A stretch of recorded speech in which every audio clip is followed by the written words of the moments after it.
خۆشەویستی خوا صلی الله عليه وسلم باسی لە خۆباییبوونی ئەم قەومە دەکات. ئەم قەومە زۆر لە خۆیان باین، چونکە هیچ کەسێک بەرەو ڕوویان نابێتەوە، هیچ سوپایەک هیچ هێزێک نییە بەرەنگاریان ببێتەوە.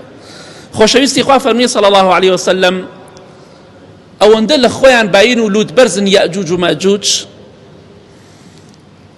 تیرەکان ئاوا ڕووی لەسەر زەوی خەڵ نەما هەموویان کوشت. ئەمجا ڕووی تیرۆکەوانەکان ێنەکەنە ئاسمان، تیرەکان ڕوویەکەنە ئاسمان ئەیتەقێنن.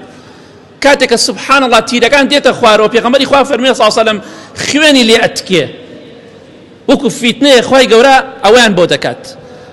تیرەکان بەرەو ئاسمان دەهاوێژن، کاتێککە تیرەکان دەگەڕێتەوە خوێنی پێوەیە، قەترە خوێنی لێ ئەتکێ.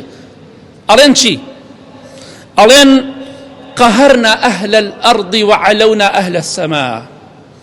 ئێمە زاڵ بووین بەسەر خەڵکی سەر زەویدا، زاڵ بووین بەسەر خەڵکی ئاسمانیشە، زەوی و ئاسمانمان داگیر کرد. کاتێم قسەیە دەکەن خوای گەورە ئەو بەڵایان بۆ دەنێرێ بە کرمێکی لاواز، بە نەغافێک کرمێکی لاواز کە لە لوتی هوشتر و مەڕدایە، ئابە و کرما هەموویان لە ناو دەبات. ئەوەندە بێباوەڕ و کافر و بێدینن، ئەڵێن زاڵ بووین بەسەر ئاهلی ئاسمانیشە. ئەو تا تیرەکانمان دەهاوێژین دەیدەین لە خەڵکی ئاسمان و دەیان ئەوانیشمان کوشت، ئەوانیشمان کوشت. سبحان الله، وا دەزانن خەڵکیان لە ئاسمان کوشت و نازانم ئەمە فیتنەیەکە خوای گەورە تاقییان دەکاتەوە.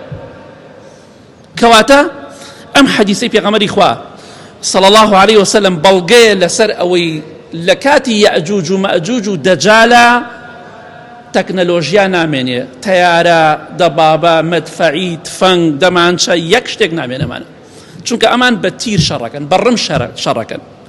دەجال بەڕم دەکوژرێ، ئەمانیش تیر دەهاوێژن بەرەو ئاسمان، کەواتە تفەنگیان پێ نییە.